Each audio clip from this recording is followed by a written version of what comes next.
One piece chapter 10,152 के translation आ चुके हैं और ये चैप्टर बेहद शानदार है। इसके पैनल्स इतने रोमांचक है कि हर बार की तरह इस बार भी कहानी ने धमाल मचा दिया।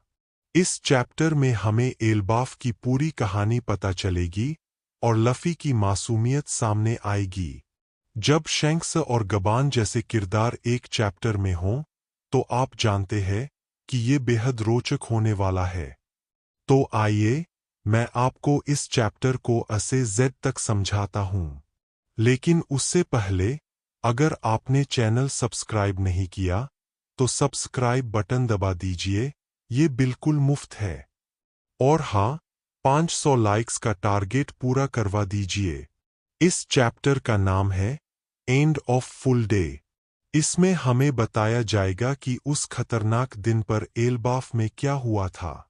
चलिए पहले कवर स्टोरी की बात करते हैं।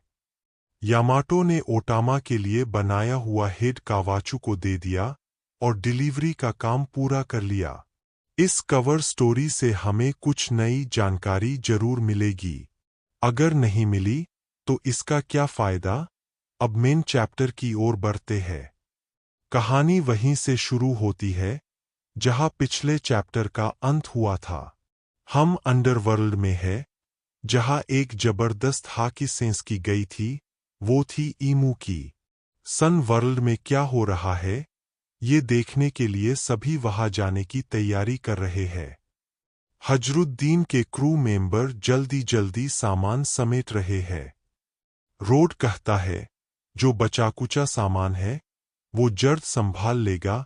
स्टसिन और गोल्डबर्ग भी तैयार हो रहे हैं।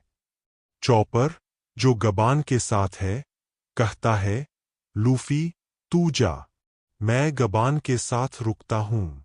इसके घाव बहुत गहरे हैं, मुझे इनका ध्यान रखना होगा वरना ये बुजुर्ग टपक जाएगा।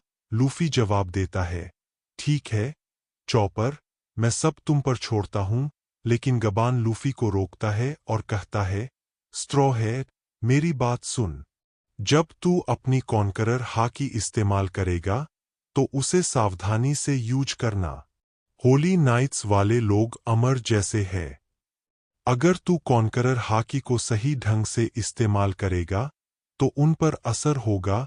गबान ये भी पुष्टि करता है कि वो खुद कॉन्करर हाकी यूज करता है। लूफी जोश में आ जाता है और कहता है चिंता मत कर गबान, मैं कॉलन और उसके दोस्तों को बचाऊंगा। पूरा एल्बाफ मेरे हवाले। लोकी जो पास में है गबान की बात सुनकर कहता है मुझे भी अपनी हाकी की ताकत समझ आ गई। मैं पहले होली नाइट से भिड़ चुका हूं। मुझे पता है उन्हें कैसे हराना है। मुझे अपने साथ ले चलो। लेकिन हजरुद्दीन लोकी पर भरोसा नहीं करता। वो कहता है लोकी तुझे एल्बाफ के लिए लड़ने दूं, भरोसा नहीं है तुझ पर। इसी बीच गबान लूफी को बताता है कि उसके क्रू में एक और शख्स है जो कॉन्करर हाकी यूज कर सकता है। सांजी तुरंत बोल पड़ता है क्या मैं वो हूं। लेकिन गबान जोरो की ओर इशारा करता है और कहता है स्वॉर्ड्समैन, मुझे लगता है तेरे अंदर कॉन्करर हाकी है। जोरो हैरान होकर कहता है क्या बात कर रहे हो। लूफी भी शॉक्ड है। गबान गुस्से में जोरो को समझाता है हाकी एक ताकतवर शक्ति है। तू लूफी का साथी है और तुझे अभी तक नहीं पता कि इसे कैसे कंट्रोल करते हैं। तू थोड़ा चोमू है क्या। जोरो माफी मांगता है लेकिन ये पुष्टि हो जाती है कि उसके अंदर कॉन्करर हाकी है, बस उसे कंट्रोल करना नहीं आता। सांजी गुस्से में पूछता है मेरा क्या, मेरे पास हाकी है या नहीं। लेकिन जवाब मिलने से पहले ही हजरुद्दीन और लोकी में बहस शुरू हो जाती है। लोकी चिल्लाकर कहता है हजरुद्दीन, मैं अपने देश को बचाना चाहता हूं, मुझे मौका दे। हजरुद्दीन जवाब देता है तुझ पर भरोसा नहीं। तूने उस दिन क्या किया था याद है। तू वर्ल्ड गवर्नमेंट के साथ जा सकता है। क्रू मेंबर जल्दी करने को कहते हैं क्योंकि समय कम है। लूफी बीच में आता है और कहता है, लोकी, मेरे क्रू में शामिल हो जा। फिर कोई तुझे रोक नहीं पाएगा। जोरो और सांजी इसका विरोध करते हैं। सांजी कहता है, ये और खाना खाएगा? लूफी, एक तू काफी नहीं है। लूफी हंसते हुए कहता है, अगर ये ज्यादा भसर करेगा तो मैं इसे मार दूंगा। लोकी गुस्से में बोलता है, मैं तेरे अंडर काम नहीं करूंगा। हजरुद्दीन लूफी को उठाकर ले जाता है और कहता है, लोकी को छोड़ना मुमकिन नहीं। वो एल्बाफ का खतरनाक क्रिमिनल है। लेकिन गबान हजरुद्दीन को रोकता है और कहता है, लोकी को आजाद कर दो। हजरुद्दीन हैरान होकर कहता है, उसने 13 गार्ड्स को मारा, जारुल के सिर में तलवार घोंपी और अपने पिता को खत्म किया। गबान जवाब देता है, मुझे पता है, लेकिन उस दिन कासल में एक जबरदस्त हॉकी सेंस हुई थी। शैंक्स और मैं वहां जांच करने गए थे। लूफी, जोरो और सांजी को हजरुद्दीन भेज देता है। जोरो शैंक्स का नाम सुनकर हैरान होता है। लोकी और हजरुद्दीन में बहस गहराती है। हजरुद्दीन कहता है, लोकी, तुझे 3 मिनट है। 14 साल पहले कासल में क्या हुआ, सच बताओ। लोकी जवाब देता है, तू मुझे उस बुरे दिन की याद दिला रहा है। फिर वो बताना शुरू करता है। 14 साल पहले लोकी कासल में लौटता है। उसका शानदार स्वागत होता है। वो जारुल से पूछता है, आपको भी राजा ने बुलाया? लोकी को शक है कि वर्ल्ड गवर्नमेंट के साथ कोई डील हो रही है जिसके खिलाफ वो है। जारुल उसे चुप कराता है और कहता है, पॉलिटिक्स जवान लोगों का खेल है।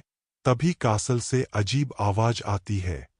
गार्ड्स लोकी का स्वागत करते हैं, लेकिन लोकी एक गार्ड को लात मारकर गेट तोड़ देता है। अंदर का नजारा चौंकाने वाला है। सारे गार्ड्स राजा हराल्ड को तलवारों से मार रहे हैं। लोकी हैरान होकर पूछता है, ये क्या हो रहा है? सन वर्ल्ड में गबान और शैंक्स एक साथ नहा रहे हैं। गबान कहता है, कई साल बाद तुझसे मिलकर मजा आया। शैंक्स जवाब देता है, 10 साल बाद भाई। दोनों पुरानी यादें ताजा करते हैं। शैंक्स बताता है कि उसने मैरिजोआ में हराल से मुलाकात की थी। तभी कासल से एक जबरदस्त हॉकी सेंस होती है, जिसके बाद पता चलता है कि राजा हराल्ड को मार दिया गया। लोकी पर शक है। चैप्टर में एक और फ्लैशबैक है, 109 साल पुराना, जब डोरी और ब्रोगी का दौर था। एल्बाफ को सबसे खतरनाक जगह माना जाता था। एक शख्स कासल में रानी से मिलने की बात करता है। किंग हराल्ड, जो उस वक्त 45 साल का था, इंसानी उम्र में 15, बेहद क्रूर था। वो लोगों से पूछता है, तुम्हारा भगवान कौन है? चैप्टर यहीं खत्म होता है। इसमें 2 बड़े हिंट है। पहला, एल्बाफ में समय धीरे चलता है। शैंक्स और गबान की बात से पता चलता है कि 3 से 4 साल उन्हें 10 साल लगे। दूसरा, हराल्ड 15 साल की इंसानी उम्र में 45 साल का था, यानी एक इंसानी दिन एल्बाफ में 3 दिन के बराबर है। तो ये था चैप्टर 10152। अगले चैप्टर में और रेहे से खुलेगा। अगर आपको ये पसंद आया तो लाइक और सब्सक्राइब करें। अगले वीडियो में मिलते हैं। बाय।